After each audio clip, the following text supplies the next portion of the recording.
Mes bien-aimés, c'est la deuxième visite que nous opérons au milieu de vous et vous imaginez la joie, le bonheur qui est le nôtre de pouvoir vivre ce temps de culte avec vous et puis nous édifier mutuellement.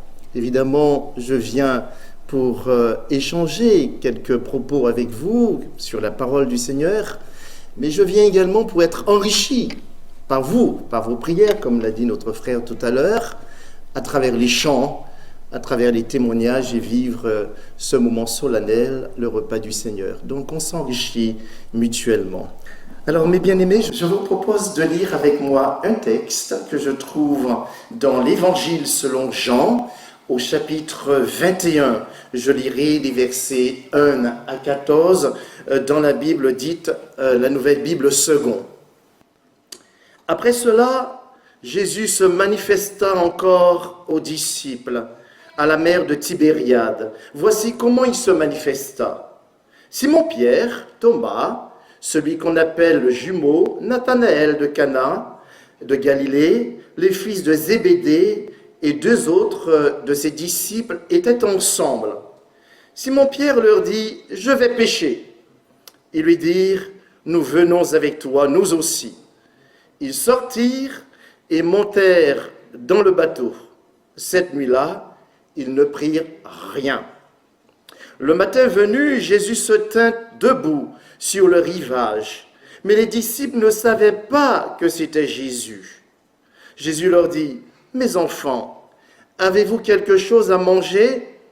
Ils lui répondirent, « Non. » Il leur dit, « Jetez le filet à droite du bateau, et vous trouverez. » Ils le jetèrent donc, et ils n'étaient plus capables de le retirer, tant il y avait de poissons. Alors, le disciple que Jésus aimait dit à Pierre, « C'est le Seigneur !» Quand Simon-Pierre eut entendu que c'était le Seigneur, il attacha son vêtement à la ceinture, car il était nu, et se jeta à la mer. Les autres disciples vinrent avec la barque, en traînant le filet plein de poissons, car il n'était pas loin de la terre, à 200 coudées environ. Lorsqu'ils furent descendus à terre, ils voient là un feu de braise, du poisson posé dessus et du pain. Jésus leur dit, « Apportez quelques-uns des poissons que vous venez de prendre. » Simon-Pierre monta dans le bateau et tira à terre le filet plein de poissons, 153 gros poissons. Et quoi qu'il en eût tant, le filet ne se déchira pas. Jésus leur dit, « Venez déjeuner. » Aucun des disciples n'osait lui demander, « Qui es-tu, toi ?» Car il savait que c'était le Seigneur. Jésus vient, prend le pain et le leur donne, ainsi que le poisson. C'était la troisième fois que Jésus se manifesta à ses disciples depuis qu'il s'était réveillé d'entre les morts. Que le Seigneur, dans sa bonté, bénisse sa parole. Amen. Le passage que nous venons de lire, mes bien-aimés, est à la fois sobre et d'une grande profondeur spirituelle. Et ce matin, j'aimerais que nous prenions un moment pour méditer ensemble sur ce qui nous révèle de la période qui suit la résurrection et de la relation que le ressuscité entretient avec ses disciples. Je vous propose 3 pistes de réflexion. La première insistera sur la manière dont Jésus s'adresse à ses disciples. Il les appelle les enfants, mes enfants. La deuxième consistera à montrer que Dieu, en réalité, bénit notre travail. Et la troisième insistera sur la magnifique confession de foi de Jean, « C'est le Seigneur ». Les disciples ont vécu avec la résurrection un événement tout à fait extraordinaire qui a complètement changé leur vie. Jésus a triomphé de la mort et il a ouvert ainsi les portes de l'espérance. Désormais, avec cette résurrection, la vie des disciples, des rachetés, des croyants, prend un sens tout à fait nouveau. Et d'ailleurs, c'est en vertu de la résurrection de Jésus que nous sommes rassemblés ce matin dans cet édifice pour hâter d'une certaine manière son retour. Parce que si le Christ n'était pas ressuscité des morts, nous ne serions pas là ce matin. Notre foi serait vaine. Nous serions, comme l'affirme l'apôtre Paul, les gens les plus malheureux, les gens les plus à craindre que la terre n'ait jamais portés. Mais parce qu'il est ressuscité d'entre les morts, nous sommes là. Et qu'est-ce que nous faisons? Nous hâtons d'une certaine manière son retour. Nous sommes là réunis pour hâter le retour de notre Seigneur Jésus-Christ. D'ailleurs, les évangélistes, si nous lisons bien le récit, rapportent plusieurs apparitions de Jésus à ses disciples pour leur prouver qu'il est réellement ressuscité. Ils n'ont pas affaire à un fantôme, encore moins à une hallucination. Il est réellement ressuscité. Et il fonde l'espoir, il fonde l'espérance dans laquelle il nous introduit. Rappelez-vous qu'il est apparu à Marie, qu'il a confondu avec le jardinier. Il est apparu à Simon-Pierre. Il est apparu à Thomas, qui doutait. Qu'est-ce qu'il disait? Si je ne le vois, si je ne me mets mon doigt dans la marque des clous, je ne croirai pas. Il avait besoin de voir pour croire. Et qu'est-ce que le ressuscité fait? Eh bien, il se propose, tu veux une preuve tangible? Eh bien voilà, la preuve tangible de ma résurrection. Et qu'est-ce que Thomas dit? Mon Seigneur et mon Dieu. Confesse sa foi. Ensuite, il est apparu aux 2 disciples d'Emmaüs, que vous connaissez, un récit tout à fait extraordinaire, d'une grande profondeur spirituelle et aussi. Jésus apparaît à 2 inconnus qui ne faisaient pas partie forcément du cercle des 12 apôtres, mais Jésus apparaît à ces 2 hommes inconnus qui cheminent en direction d'Emmaüs. Et ils échangent, ils sont tellement marqués, bouleversés par les événements qui se sont déroulés le vendredi, où le Christ a été arrêté, condamné, crucifié. Ils sont désespérés. Et d'ailleurs, un des leurs, Cléopas, va dire ceci, nous espérions que ce serait lui qui délivrerait Israël. Mais voilà, comme si l'espoir s'est envolé. C'est avec la confession de Cléopas, on est aux prises avec le désespoir, la désespérance qui caractérise tellement le monde dans lequel nous vivons actuellement, la désespérance. Et c'est le message que nous annonçons qui donne vie, qui donne espoir à nos concitoyens, aux personnes que nous rencontrons, que nous côtoyons au fil de nos rencontres. Et ce qui est tout à fait extraordinaire dans ce récit avec les disciples d'Emmaüs, Jésus prend le temps de cheminer avec eux.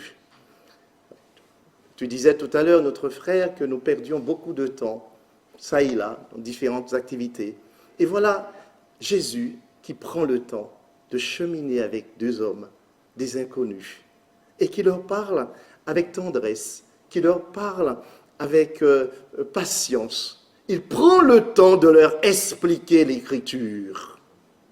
Et c'est comme je vous l'ai dit la fois dernière, on prend le temps de lire la parole, on prend le temps de ruminer la parole et pour la comprendre. Et non seulement pour la comprendre, mais aussi pour la garder au plus profond de notre cœur. Et non seulement la garder, mais la partager autour de nous. Jésus prend le temps de cheminer avec eux. Et il arrive un moment, ces disciples qui sont complètement effondrés, abattus, je l'ai dit, puisque l'espoir s'est envolé selon eux. Et puis, un moment, Jésus feint de partir, poursuivre leur chemin, et ses disciples formulent une requête. Reste avec nous. Et vous connaissez très très bien cette formulation. Reste avec nous. Le jour décline. Reste. Et qu'est-ce qu'il fait encore? Alors qu'il a cheminé avec eux pendant longtemps, il reste avec eux. Il répond à leurs vœux, il répond à leurs demandes, il reste avec eux. Et c'est au moment du partage du pain qu'ils le reconnaissent. Mais c'est lui, mais c'est le ressuscité. Et désespérés qu'ils étaient, ils courent vers Jérusalem. Ils avaient déjà parcouru près de 12 kilomètres. Ils retournent, ils courent. Parce que la vie s'est ranimée en eux. Et ils ne pouvaient pas garder cette nouvelle pour eux-mêmes. Ils voulaient la partager aux autres. Et d'ailleurs, dans les différents récits de la résurrection, vous verrez que tout le monde court. Pierre court, Jean court, Marie court, les disciples d'Emmaüs courent, parce que la vie renaît, celui qu'on croyait mort à jamais. Il est ressuscité, il a triomphé de la mort. Et notre vie a un sens dorénavant et désormais.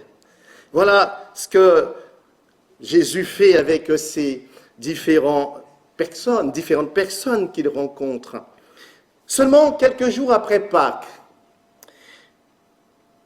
on a le sentiment que l'effervescence pascale s'est quelque peu est retombée, s'est refroidie. Et que les disciples reprennent le train quotidien, que les disciples sont retournés à la vie de tous les jours. Ils ont repris, je l'ai dit, leur activité professionnelle, et c'est ce que nous expérimentons, vous et moi. Demain matin, on va travailler. Oui, et ce sera moins enthousiasmant. Il faut reprendre le chemin du travail. Il faut peut-être rencontrer ceux avec lesquels on ne s'entend pas bien. Il faut essayer de les garder aussi, de les gagner à l'Évangile. Mais il faut reprendre ces activités, il faut reprendre le train quotidien. Souvenez-vous, après la transfiguration de Jésus sur la montagne de la transfiguration, qu'est-ce qui s'est passé? Ils ne virent que Jésus seul et ils sont redescendus. Ils ont quitté la montagne de la transfiguration pour rencontrer la brutale réalité de la vie quotidienne. Et Jésus avait déjà opéré le grand tournant qui le conduirait jusqu'à la mort.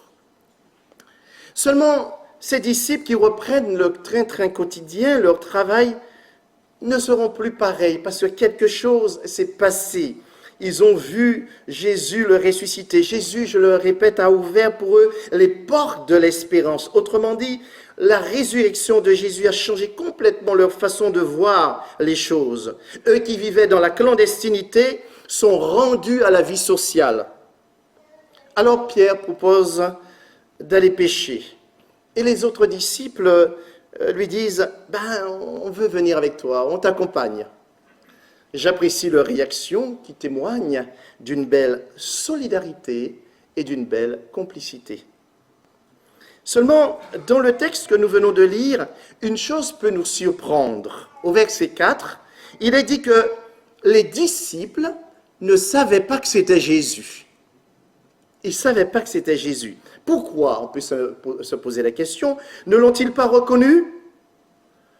On peut le penser dans la mesure où Jésus se tenait sur le rivage et que les disciples étaient dans la barque. Donc ils avaient une vision un peu floue de Jésus au loin, et j'aurai l'occasion de rebondir là-dessus tout à l'heure.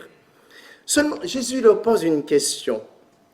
Il les interpelle en ces termes. « Enfants, n'avez-vous rien à manger? Enfants, n'avez-vous rien à manger ?» Le terme peut surprendre. Pourquoi ce mot? Pourquoi ne pas dire « ami » ou « frère » ? Eh bien, parce que ce mot « enfant » est chargé d'affection et de tendresse. Jésus nous ramène à la simplicité, à l'humilité, à la dépendance en nous appelant enfants. Dans la Bible, Israël est souvent désigné comme les enfants d'Israël. Et Jean, l'évangéliste Jean, dans son évangile et ses lettres, parle régulièrement de petits-enfants. Je n'ai pas le temps de lire toutes ces références, mais je vous encourage fortement à relire la première épître de Jean. Et vous voyez que, mes petits-enfants, aimez-vous, mes petits-enfants, nous savons que les jours sont mauvais, mes petits-enfants, etc. Donc vous voyez que ce langage révèle un lien profond entre le maître et ses disciples. Jean, l'évangéliste, parle comme Jésus parlait. Autrement dit, le disciple a adopté le langage du maître. Et il semble bien qu'à la fin de la vie de l'apôtre Jean, il ne prononçait qu'une seule expression. Je vous la cite. « Mes petits-enfants, aimez-vous les uns les autres. » C'est ce qu'il disait, sans cesse. Et lorsqu'on lui demandait « Mais pourquoi tu répètes la même chose ?» Eh bien, il leur répondait en ces termes. « Parce que c'est le commandement du Seigneur. » Parce que c'est le commandement du Seigneur, donc il répète sans cesse les commandements du Seigneur. Et nous, Est-ce que nous parlons comme notre Seigneur? Est-ce que nos paroles reflètent cette douceur, cet amour, cette sagesse, cette vérité que le Seigneur lui-même vivait dans la réalité au quotidien? Ce mot enfant, par ailleurs, nous parle aussi de la vulnérabilité. À l'époque de Jésus, les enfants n'étaient pas rois. Je vous renvoie au livre de Delphine de Vigan, des enfants rois. Mais ce n'étaient pas des enfants rois du tout, puisqu'ils n'étaient ni adulés, ni protégés comme aujourd'hui. Ils étaient faibles, sans droit, souvent considérés comme une main-d'œuvre bon marché. Et pourtant, Jésus met les enfants au centre. Si vous ne devenez comme des petits-enfants, vous n'entrerez pas dans le royaume des cieux. Matthieu 18, verset 3. Être enfant, c'est accepter notre fragilité. C'est accepter notre besoin constant du Seigneur. Et c'est dans cet esprit que Jésus interpelle ses disciples. Enfants, n'avez-vous rien à manger? Et cette question résonne profondément.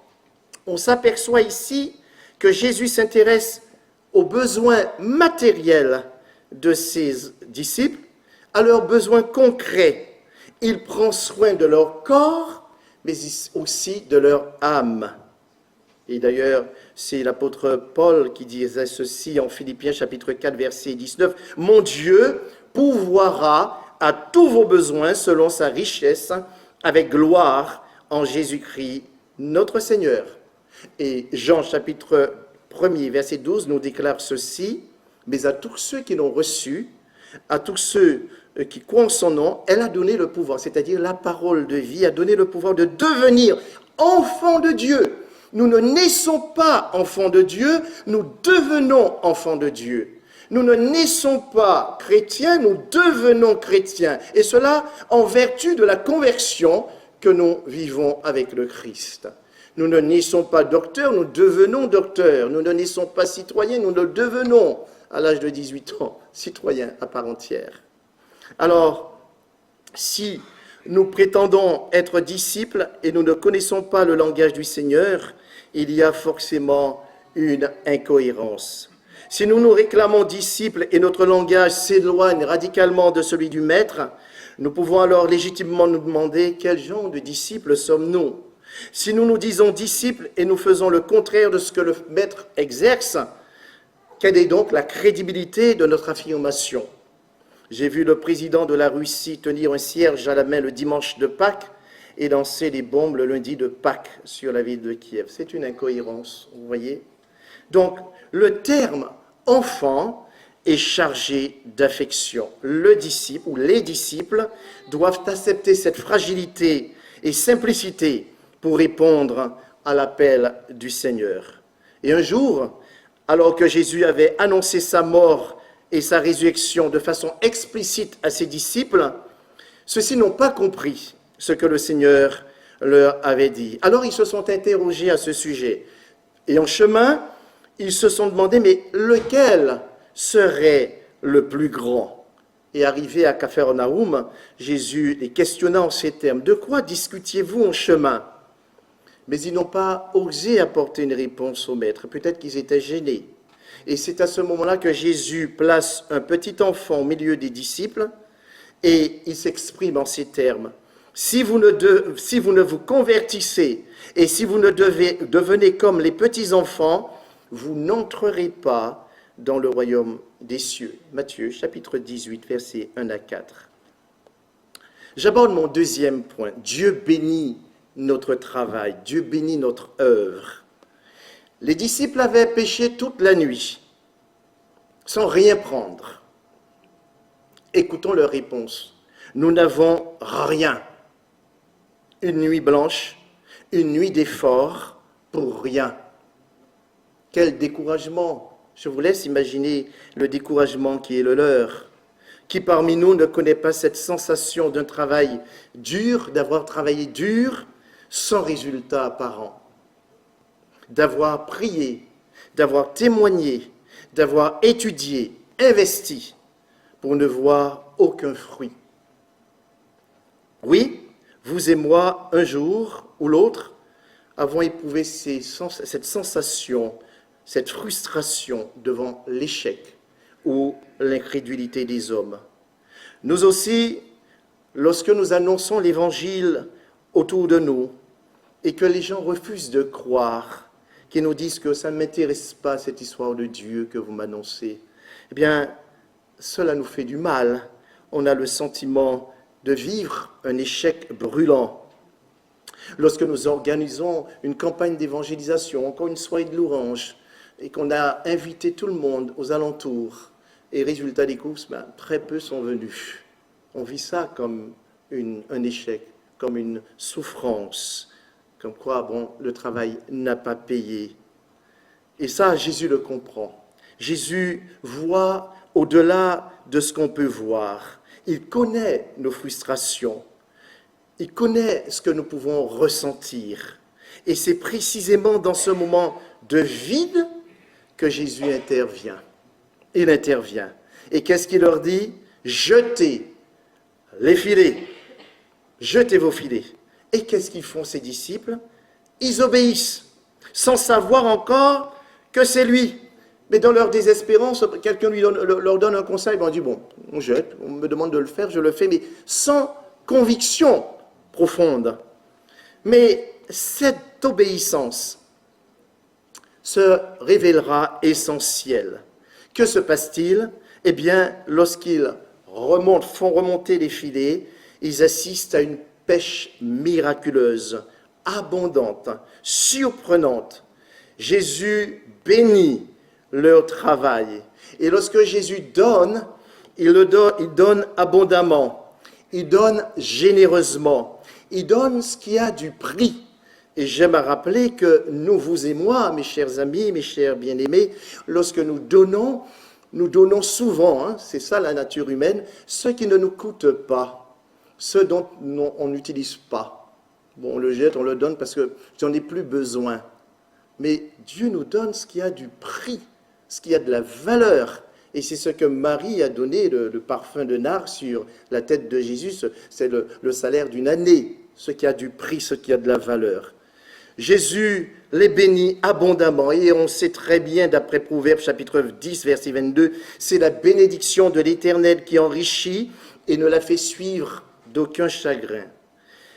Dieu bénit notre travail lorsqu'il est accompli dans l'obéissance, même dans l'incompréhension.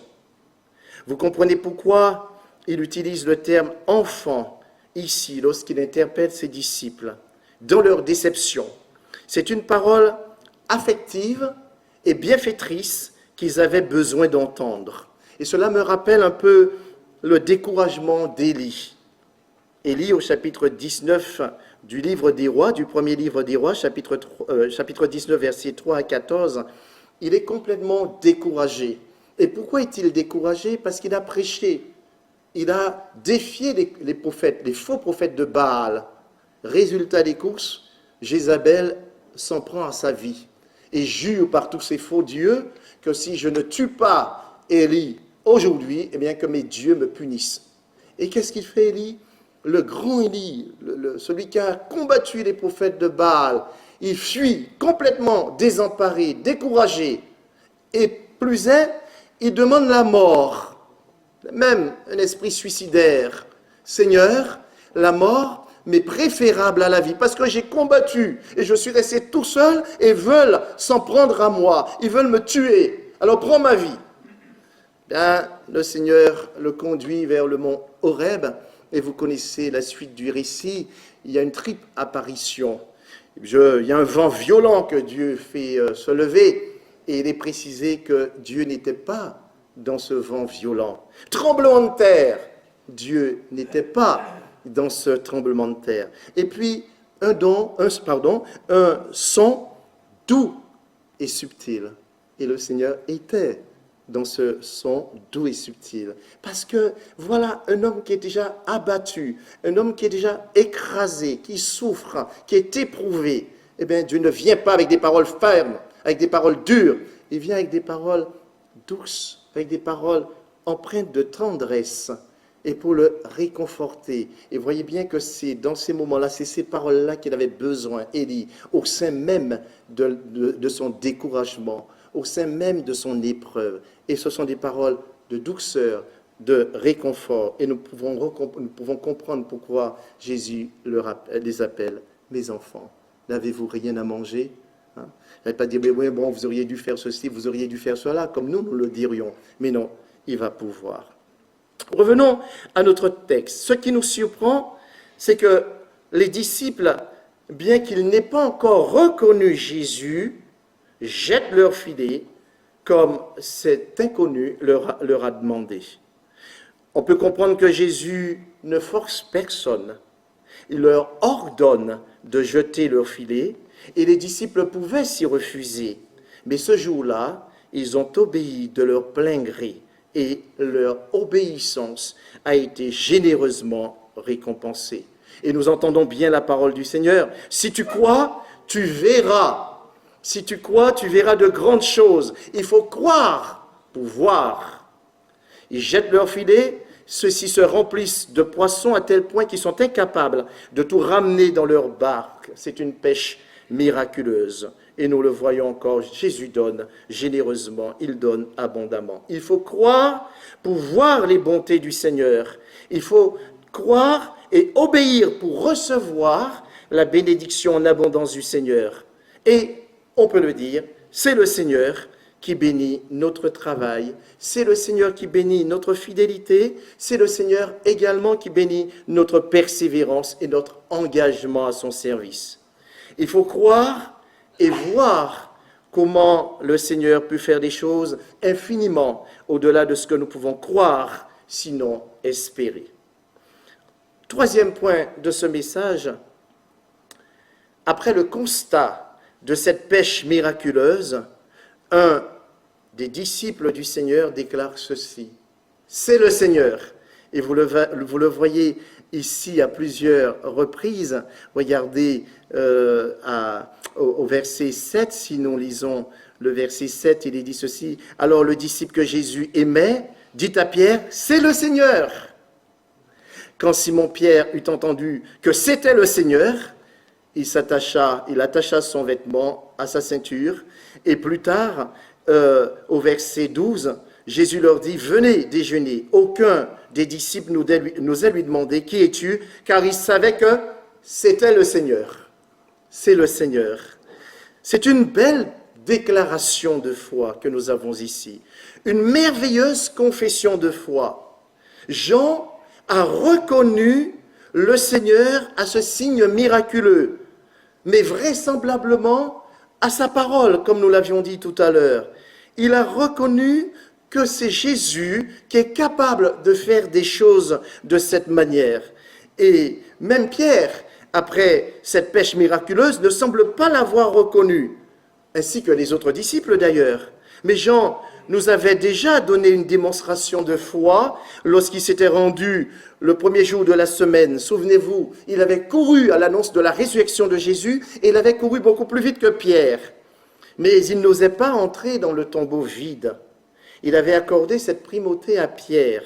Et le texte précise, lorsqu'il est entré, il a vu et il a cru. Il voit et croit. Il a vu et il a cru tout ce que le texte rapportait auparavant. Derrière cette déclaration se cache, je le rappelle, une confession de foi sur l'action du Seigneur. Au regard de Jean, c'est le Seigneur seul qui est capable d'agir de cette façon. C'est le Seigneur aussi, dans nos expériences quotidiennes, qui est capable aussi d'ouvrir sa main et de rassasier à souhait tous ses enfants. Oui, c'est le Seigneur, reconnaissons-le, qui pourvoit à tous nos besoins, suivant son amour et sa fidélité. C'est le Seigneur qui nous nourrit. Et dans l'Ancien Testament, Dieu fait office de Père nourricier. C'est lui qui fait pleuvoir la manne sur le camp des Israélites pour les nourrir. C'est lui qui envoie également les cailles pour les nourrir. Une fois qu'ils en avaient assez de la manne, il leur envoie des cailles pour qu'ils se nourrissent. Et donc Jean, fort de ses connaissances, on reconnaît que c'est le Seigneur qui fait des choses infiniment au-delà de ce que nous pouvons espérer. C'est aussi le Seigneur qui trace le chemin au-devant de nous, comme il a ouvert la mer des gens pour permettre à ses enfants de passer à sec.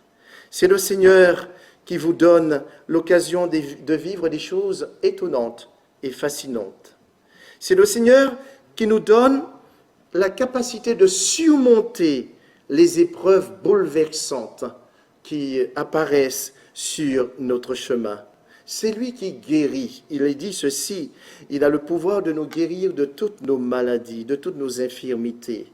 Nous pouvons compter sur le Seigneur parce que sa présence est rassurante et sa présence également est réconfortante. C'est le Seigneur qui vous a permis d'édifier cette église, ce bel édifice.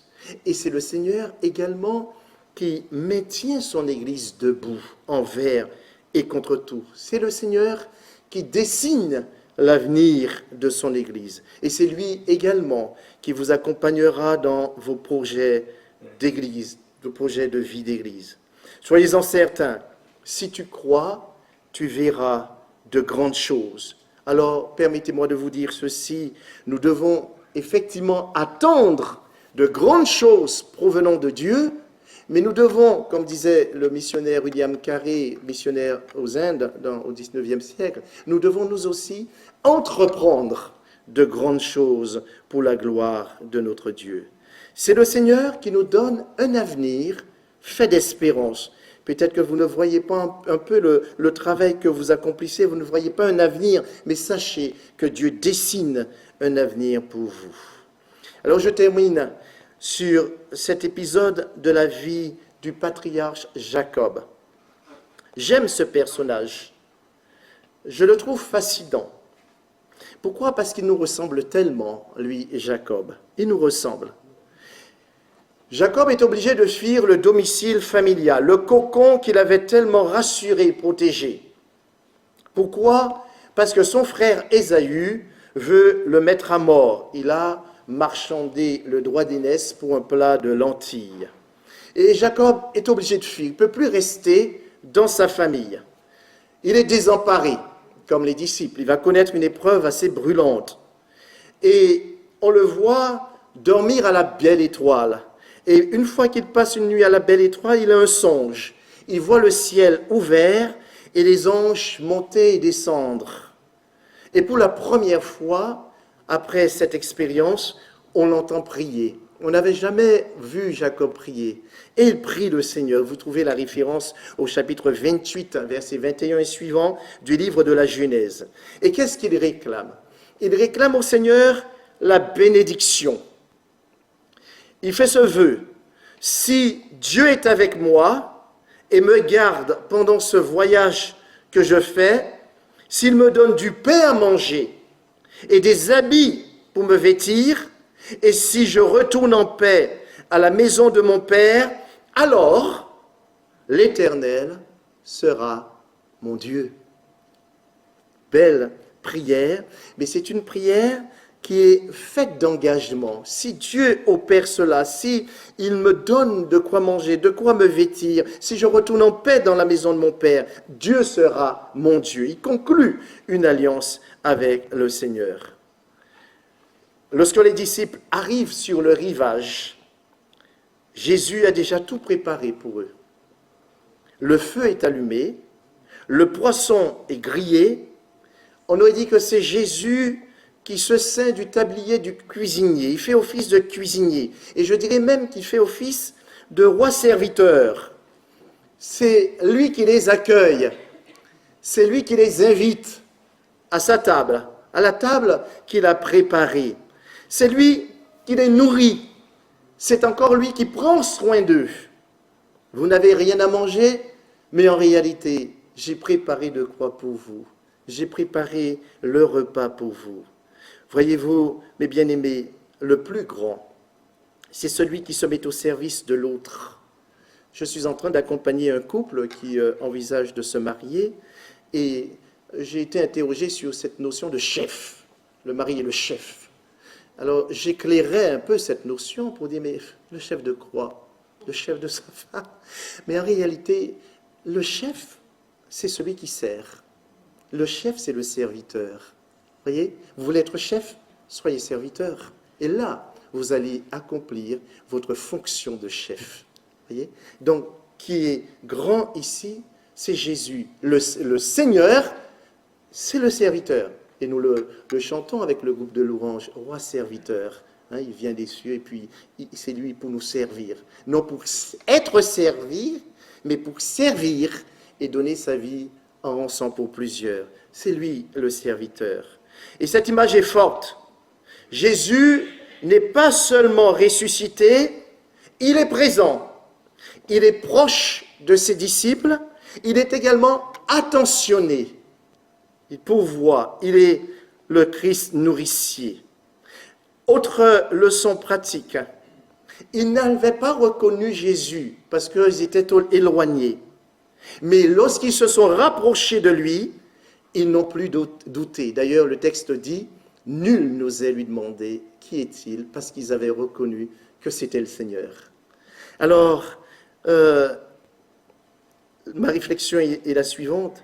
Approchez-vous de Dieu. Peut-être que vous ne connaissez pas encore le Seigneur.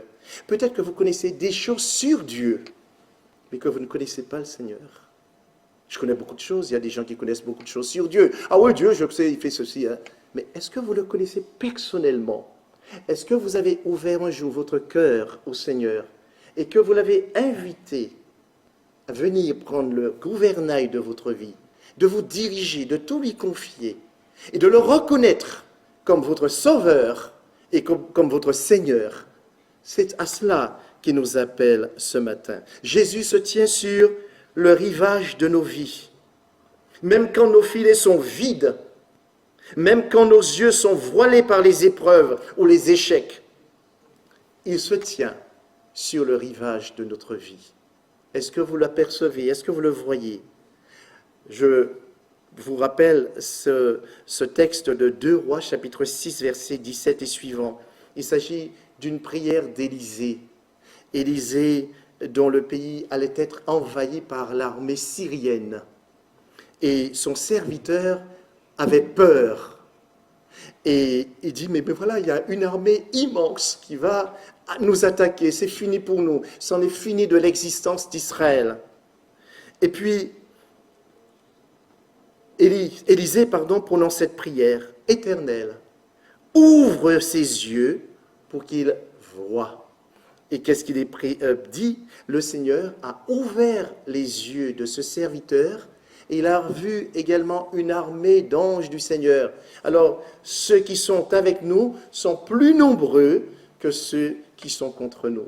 Et c'est Amen, c'est vraiment ce que le Seigneur nous apprenne, qu'il ouvre les yeux de notre cœur pour que nous reconnaissions sa présence, pour que nous vivions dans sa paix, pour que nous le servions avec joie et confiance, qu'il ouvre nos yeux et nous découvrirons sa grandeur, nous découvrirons que c'est lui et que nous pourrions dire comme Jean, oui, c'est le Seigneur qui a fait des choses tout à fait étonnantes.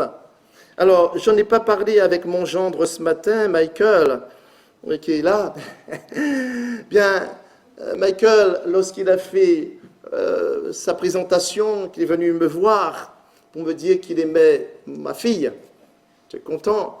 Mais Michael me dit, oui, mais écoutez, je suis musulman, ça ne vous gêne pas? J'ai dit, bon, écoutez, c'est pas ce que j'ai demandé au Seigneur quand j'ai prié pour ma fille.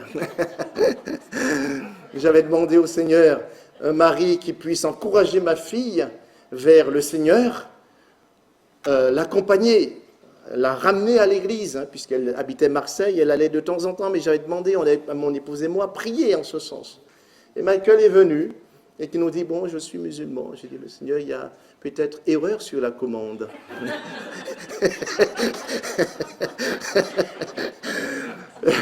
Et puis bon, on a continué à parler, et puis Michael s'est révélé très ouvert, il posait des questions sur la foi, sur la relation personnelle avec le Seigneur. Et un jour, après leur mariage, eh bien, il s'est dirigé voulait marcher. Le Seigneur l'a conduit, voulait marcher quelque part, et en retournant, il voit une église évangélique, perspective. Et ils retournent avec cours pour dire à ça, mais j'ai vu une belle église là-bas, est-ce que nous pourrions aller le dimanche? Eh bien, finalement, le dimanche, ils y vont, ils sont accueillis avec joie, avec bonheur. Et depuis, Michael et Evody marchent avec le Seigneur et ils vont recevoir le baptême bientôt. Vous voyez?